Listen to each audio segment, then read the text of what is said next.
going to work on this Polarstar for stubby. My friend tells me it makes a really kind of a screech sound when it shoots.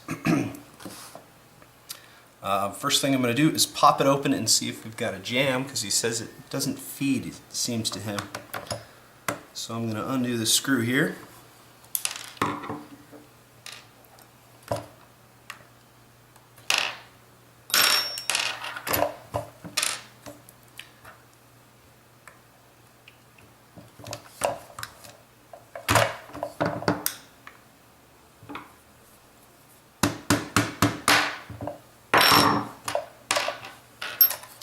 I'm going to see if we can pop this off.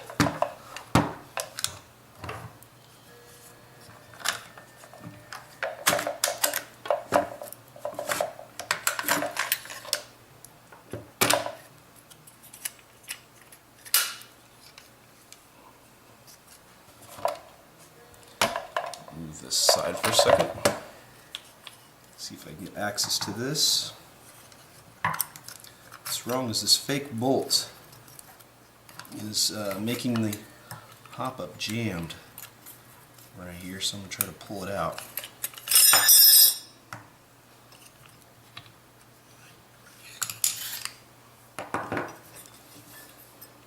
Put that aside.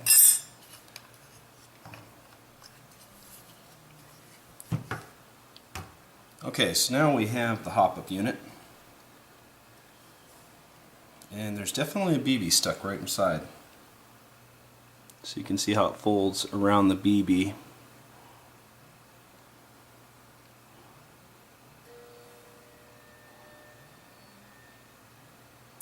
Okay, I'm going to talk about the folding lip a little bit here.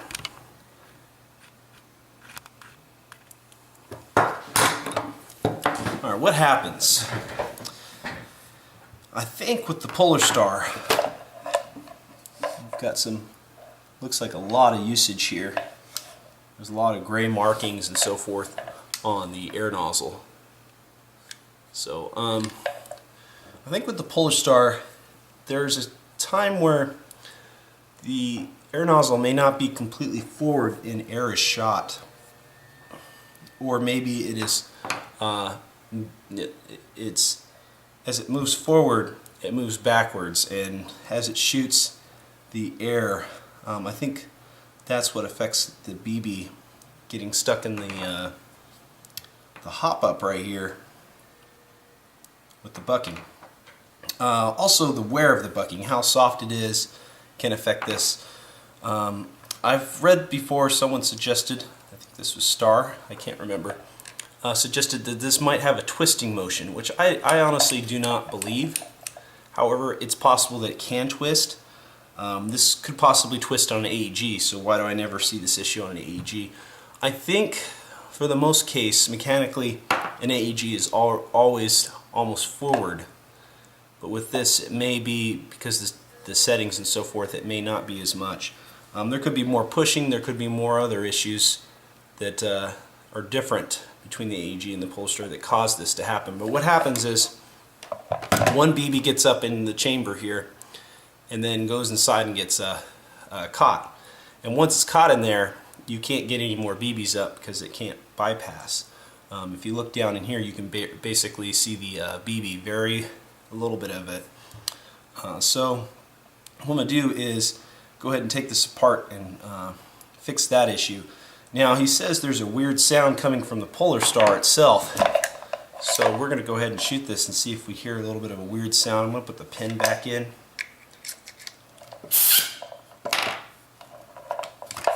Actually, who cares about the pin? Let's not do the pin. Alright, I'm going to use my small lipo here. I'm going to do a couple shots.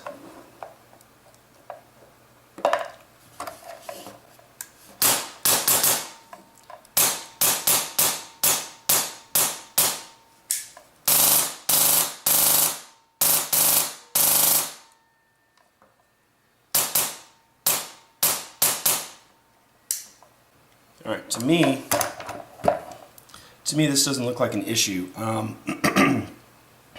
think the issue is when this is is inside is going to give a really different noise. And I think that's the noise that he notices. I don't think this needs grease yet. I don't think this needs to be opened up. I've noticed when this has a jam, it does change the noise quite a bit. So we're going to need a new bucking for this. It does not seem like a very big issue. I'm going to shoot my Polarstar, see the noise comparison.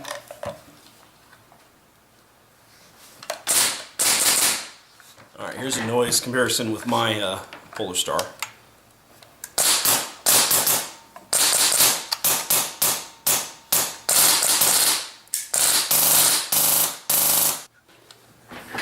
Alright, now I'm going to shoot it with the BB stuck so you can hear the difference, because I think that's what he was having trouble with. Okay.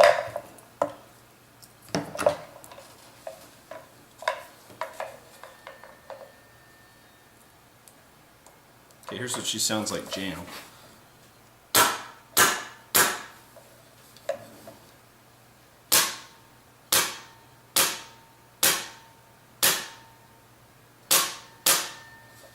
And if you have the magazine out,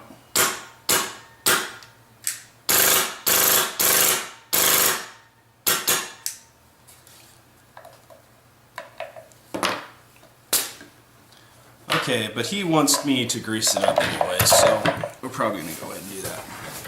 Just wanted to show that that's the issue right now, is he's definitely got that issue. He's going to have to get a new bucking. Because once you fold your bucking, then it's folded forever. You could take the BB out and it'll refold again.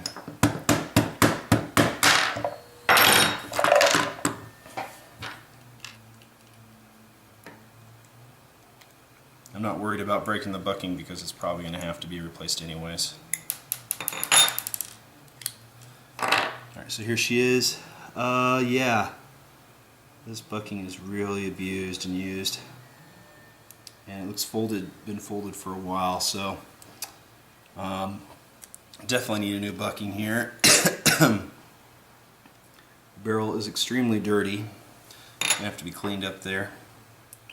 This might have to be a little bit cleaned. It's got some dirt. This has got some dirt on it where it's been caught for some time. Alright, so now the Polarstar. Let's get that piece real. Okay, so I'm going to attempt to show how to take this off the easy way. So I've got a flat blade right here. I'm just going to pry in between it and start doing this motion.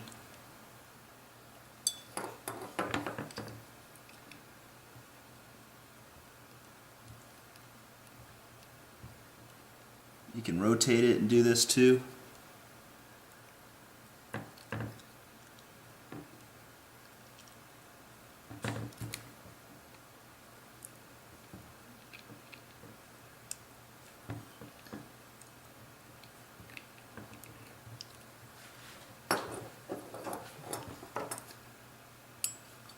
As soon as you get a good grip on it though, it should come right off.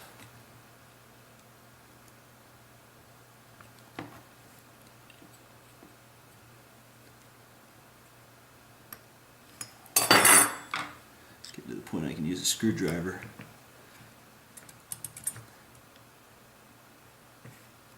And you can see right there, came right off.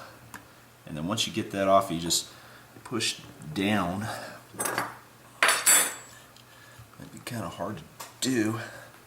Maybe twist and push down. Ah, there you go. Got her off. Okay, then you just simply put it right back on like that.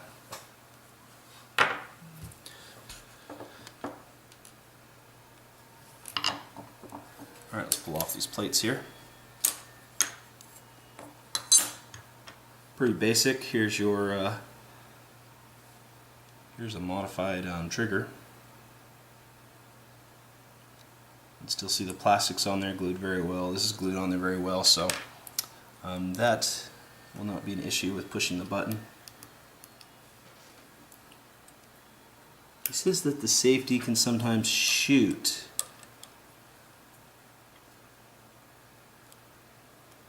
As we move this up here, no matter how hard you do it, what does happen is the safety bar moves to my right, so that might be giving just a little bit of extra space if you push really hard.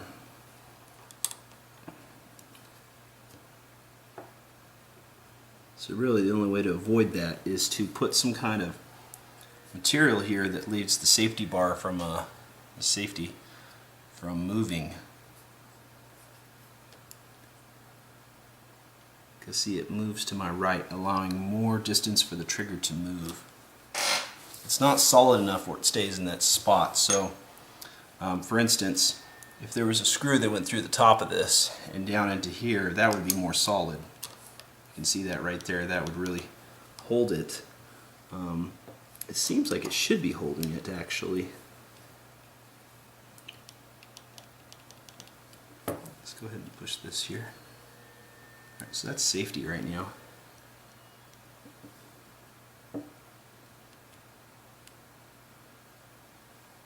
And you shouldn't be able to push forward. However, it's so slight, so what I could do is actually add glue on a piece of a type of paper, add a little bit extra, and that should help push that, stop that from happening, and at the same time not get caught in here. Okay, so looking in here, board looks good. This looks good.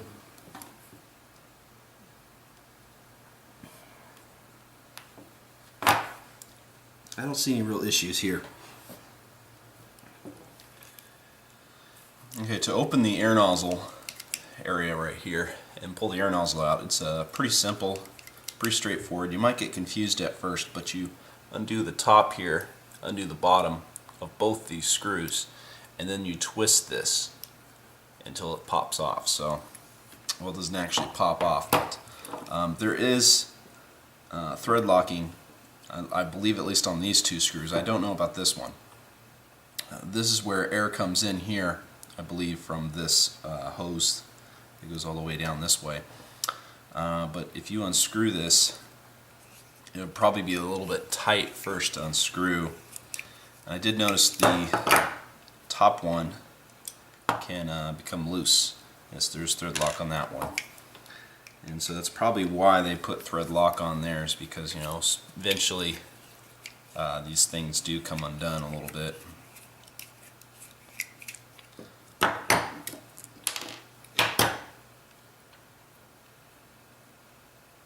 And I think this is a spacer just for the gearbox when the top receiver comes on. I think that's all that's for. I'm not sure why else they would have that there. Okay, so you undo the bottom screw here.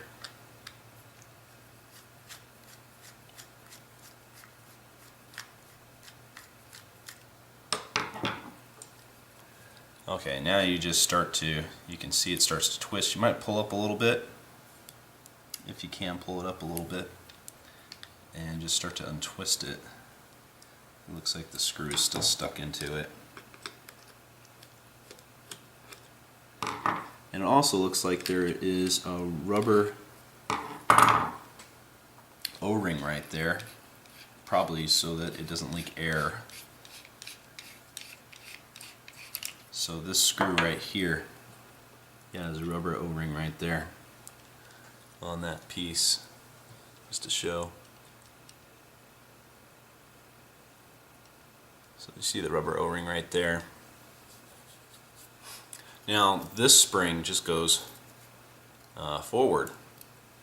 So when I look at this thing, I'm not very much of an expert on this, but somehow this has to come backwards, this air nozzle. So there must be some kind of suction, or after air is shot, it springs it backwards, is my guess, because I don't see anything physically here. And so I've only pretty much worked on this portion. I haven't done anything extensively to understand how the air nozzle moves, but it would help to understand how you get a jam with your bucking folding. So, because I've never had it happen on AEG, I've had it happen on the Polarstars for some reason. It doesn't really make much sense. But we can see here that there doesn't seem to be too much of a twisting motion unless it has to do with the push forward. So I'm going to turn this bucking inside out real quick, and I want to compare it to the air nozzle itself. Alright, so you bring this forward here. It seems like it'd have no issue. But what I think happens is as the BB comes up, it's just shoved with a lot more force, or the time frame is different. I mean, the only thing to think about logically, the BB comes up, it snags this and gets caught, and then it's so. If this is perfectly straight, perfectly centered, it shouldn't be snagging on the bucking. So there's some theories that probably would come from this. My thought is it's a timing issue. The BB is probably not completely in the center of here as it comes forward, and it grabs that and pulls it down. I mean, that's what I'm thinking. Maybe it's cycling it too fast, I'm not really sure. Although, like in the AEG, it doesn't happen though. I've never seen it happen. So now there's an O-ring inside the air nozzle, an O-ring on the outside of the nozzle.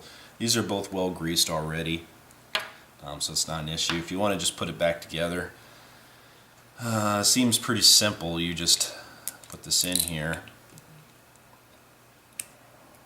push forward there, and then pull this back up a little bit here, and then just slide this back on.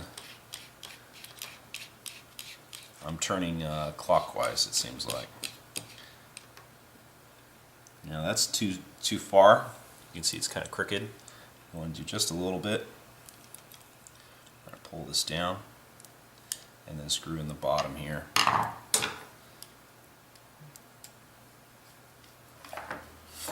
Alright, semi. Let's move this battery. I don't know why we have such a big battery. We shouldn't be using big batteries. Kind of a pain in the ass. Okay, check it.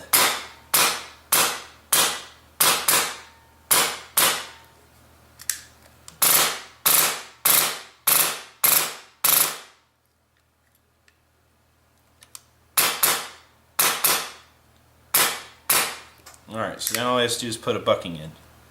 Actually, no matter how hard I pull on the trigger, I can't get the thing to shoot. Alright, go ahead and disconnect. It probably sounds a little louder because the air is trying to escape through this port right here, this open area. I didn't put this on because it can be put back on when he does the barrel and new bucking. He wants to put the new bucking in himself, so I'm just putting it back together, getting it right back to him. Alright, and that's it for this video. I want to talk about the grease though, that you'd use. I use this stuff. This came from Pyramid Air. You probably find it a little cheaper, but this type of grease was for my Benjamin pump, and it's the kind of grease you want with an air tank, an HPA air tank. Simply because you want to put it in your gun and you don't want to have any issues if you have air somehow causing ignition. What happens is when you get to, I think it's 2,000 psi or more, certain types of grease, especially if you put it in the fill nozzle right here, that's where the main issue is. If you put it here and insert it into the tank, you'll have an explosion. So better safe than sorry, although the chances of it getting into the fill tank is near impossible if you're using almost any type of grease on that air nozzle, but I suggest something like that that's safe and no worries ever. But here she is back, ready to go. She definitely looks pretty awesome. Never forget that. Catch you guys later.